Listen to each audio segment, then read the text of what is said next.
ഖുർആൻ ഓരോ കാലത്തോടും സംവദിക്കുകയാണ്. അതാണ് ഏറ്റവും വലിയ മുഅ്ജിസത്ത്.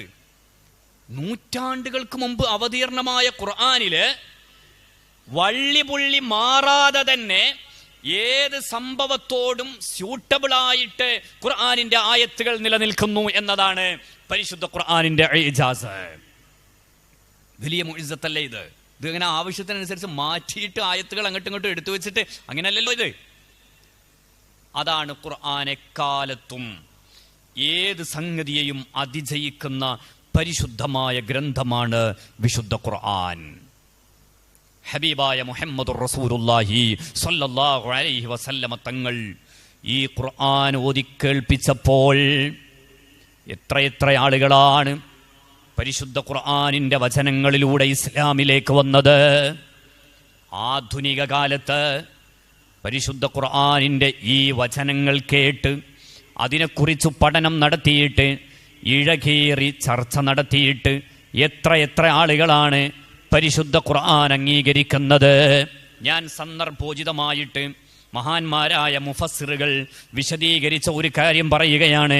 മഹാനായ സയ്യിദുനാ ലുഖ്മാനുൽ ഹകീം അലൈഹിസ്സലാം മഹാനവറുകൾ തൻ്റെ മകൻ അൻഉം എന്ന മകനെ ഉപദേശിച്ച ഉപദേശം അധ്യായം ലുഖ്മാനിലുണ്ട്.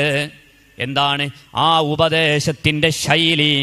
മഹാനായ ലുഖ്മാനുൽ ഹകീം അലൈഹിസ്സലാം മകനെ ഉപദേശിക്കുകയാണ്. യാ വഇദ് ഖാല ലുഖ്മാന ലിബ്നിഹി വഹുവ യഇദുഹു യാ ബുനയ്യ ലാ തുശ്രിക് ബില്ലാഹ്. വഇദ് ഖാല ലുഖ്മാനു ലിബ്നിഹി, ലുഖ്മാൻ അലൈഹിസ്സലാം തൻ്റെ മകനെ ഉപദേശിക്കുകയാണ്. വഹുവ യഇദുഹു യാ ബുനയ്യ.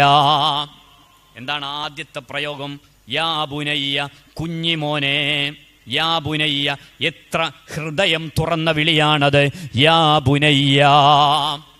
ഈ ആയത്ത് വിശദീകരിച്ചു മഹാനായ അബു സഊദ് റഹ്മത്തുള്ളാഹി അലൈഹി. എന്നിട്ട് പറഞ്ഞു, ഇതാണ് ഉപദേശത്തിന്റെ ഏത് കാലത്തും ഫലം ചെയ്യുന്ന രൂപം. ഇതാണ് ഖുർആൻ എത്ര സ്നേഹത്തോടെയാണ് നമ്മുടെ മുന്നിലേക്ക് ആ ഉപദേശത്തിന്റെ ശൈലി വിളിച്ചു പറയുന്നത്. യാ ബുനയ്യ ലാ തുശ്രിക് ബില്ലാഹ്. കാലികമായൊരു വിളിയാണത് എന്ന് മുഫസ്സിറുകൾ രേഖപ്പെടുത്തുന്നുണ്ട്.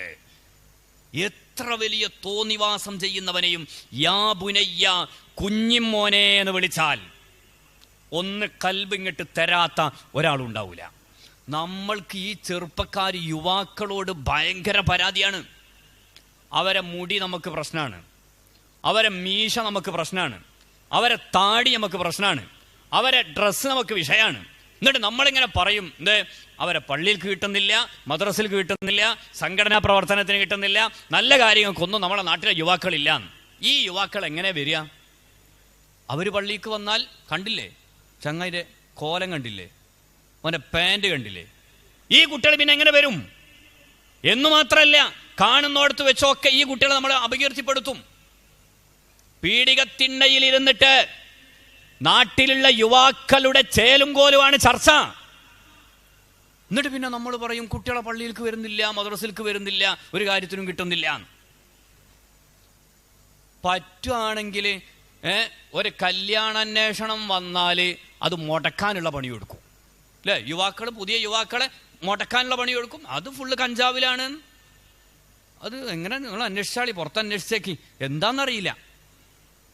അങ്ങനെ ഇതൊക്കെ അതിജീവിച്ച് ഈ യുവാവ് ഇനി എങ്ങനെങ്കിലും ഒരു പെണ്ണിനെ കണ്ട് ശരിയായി നിക്കാഹൊക്കെ നടന്ന് പിന്നെ ആ ചെറുപ്പക്കാരിയായിട്ട് ആ സ്വന്തം പെണ്ണിനെയായിട്ട് അങ്ങാടിയിലൂടെ ഒന്ന് വാഹനത്തിൽ, കാറിൽ അല്ലെങ്കിൽ ബൈക്കിൽ പോയാൽ അപ്പോൾക്ക് ഇവിടുന്ന് പിന്നെയും കുരു പൊട്ടാൻ തുടങ്ങി. അത് പോണേ പരമാവധി ചങ്ങായി മുടക്കി നോക്കിയതാണ്, എന്നിട്ട് മുടങ്ങിയില്ല. എന്നിട്ട് ഇപ്പൊ അപ്പുറത്തുനിന്ന് വിളിച്ചു പറയാൻ അതാ പോണേ കണ്ടില്ലേ. യാതൊരു നാണമില്ലാതെ പോകുന്നു.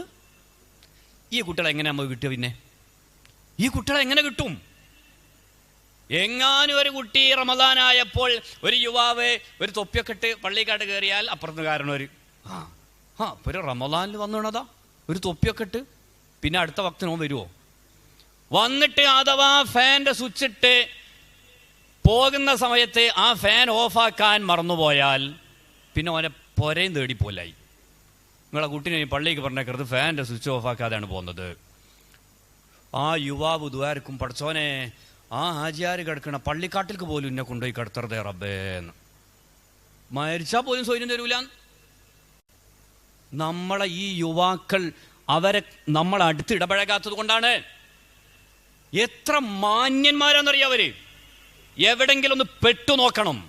നമ്മളെ നാട്ടിലെ നമ്മളെ കുടുംബത്തിലെ ഒരു കല്യാണത്തിന് അവര് 2 ദിവസം 3 ദിവസം മുമ്പ് തന്നെ വന്ന് 5 പൈസ കൊടുത്തിട്ടല്ല, ആ യുവാക്കൾ ഒന്നടങ്കം വന്ന് അത് മുഴുവനും വൃത്തിയാക്കി ചെയ്യേണ്ടതൊക്കെ ചെയ്ത് അവസാനം അവിടെയുള്ള വേസ്റ്റും കത്തിച്ച് അതിന്റെ ചാരവും ശരിയാക്കി അതൊക്കെ വൃത്തിയാക്കിയിട്ടാണ് ആ ചെറുപ്പക്കാർ നമ്മളെ വീട്ടിൽ നിന്ന് ഇറങ്ങിപ്പോകുന്നത്.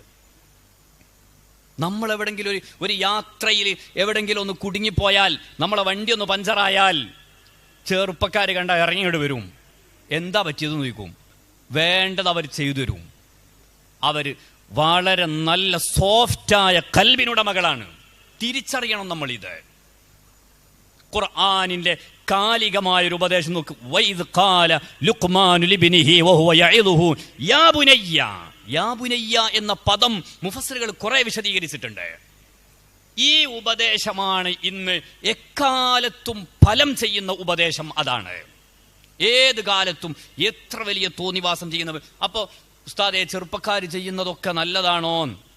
അങ്ങനെ ഞാൻ പറഞ്ഞതിനർത്ഥമല്ല.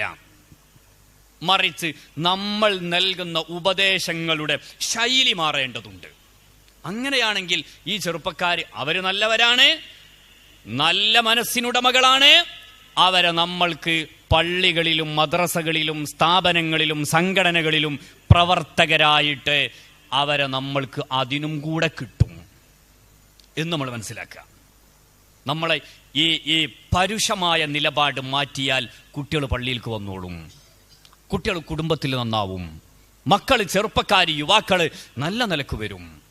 അതുകൊണ്ടാണ് ലുഖ്മാനുൽ ഹക്കീം അലൈഹിസ്സലാമിന് തന്റെ മകന്റെ പേര് പോലും വിളിക്കാതെ എക്കാലത്തും ഈ ഉപദേശം നിലനിൽക്കണം, ഇത് കാലാകാലവും തുടരപ്പെടേണ്ട ഒരു ഉപദേശമാണ് എന്ന് മഹാന്മാരായ മുഫസ്സിറുകൾ ഇബ്നു അജീബ് റഹിമഹുല്ലയെ പോലെയുള്ളവർ ഈ യാ ബുനയ്യ എന്ന പ്രയോഗം തന്നെ വിശദീകരിച്ച് രേഖപ്പെടുത്തുന്നുണ്ട്.